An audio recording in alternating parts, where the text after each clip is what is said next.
ليه يا بنات محدش بيطلع يكلمنا عن المنتجات القمر دي؟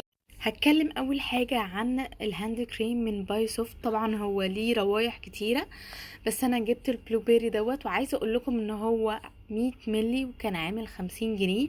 فهو حجمه حلو جدا مقارنة ب كريمات تانية. طب مبدئيا كده بقى ندخل في الموضوع على طول واقول لكم ايه مميزاته. اول حاجة الباكجينج بتاعه حلو جدا، طريقة ان انا بطلع منه حلوة. وعلى فكرة انتوا ممكن تقولوا ايه ده، يعني إيه عادي اي كريم هيطلع؟ لا، في كريمات تانية بتطلع لما بتيجي تدوسي بتطلع كمية اكبر من اللي انت محتاجاها. في كريمات تانية، بصوا الحتة اللي طالعة دي من اكتر الحاجات اللي انا بحبها في اي كريم.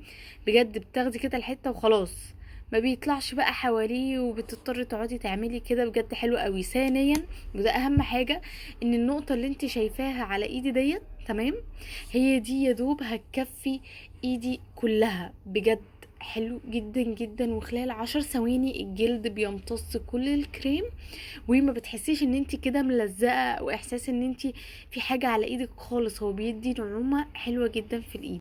بالنسبه بقى لجل الصبار فهو 500 ملي، وعايزه اقولكم ان انا كنت جايباه من فتره، بس اعتقد برضو ان هو سعره بيتراوح من 50 ل80، مش متأكدة.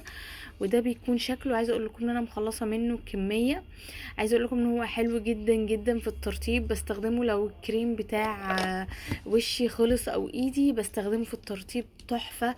بستخدمه في الشيفنج هايل. ده لازم يكون اساسي عند اي بنت. بالنسبه بقى للسكراب دوت بتاع الفيس اند بودي سكراب، عايزه اقول لكم ان هو يعني الحلو اللي فيه ان هو اصلا بيبقى نصين. هو سعره عامل 85، ودي عايزه اقول لكم ان دي اسعاره، انا بجيب نفس اسعار الشركه. تمام، اصل نفس اسعار الشركه بجيبها من محل موجود في النزهه الجديده. هعمل لكم عنه ريفيو قريب ان شاء الله، واقول لكم ازاي تطلبوا من عنده اونلاين. طبعا انا مخلصاه. هو بيبقى نصين، بيبقى فيه فوق كده جزء خشن شويه وتحت ناعم. بجد منتج تحفه تحفه تحفه. فانا انصح بيه اي حد محتاج يشتري طبعا سكراب، وسعره في متناول الايد. وكمان هو بحبيبات السكر والقهوة. بجد ريحته حلوة قوي قوي على الجسم. بالنسبة بقى للكونديشنر دوت، انا بصراحة اول مرة اجربه.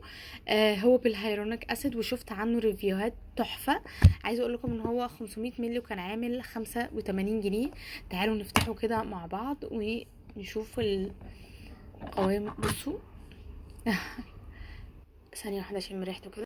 بصوا هو في ريحة كده تحس ان هي ريحة طبية، بس هو يعني انا هجربه وهطلع اقول لكم فعلا اذا كان حلو برضو. واستنوا مني فيديوهات تانية كتير، وما تنسوش اللايك والفولو.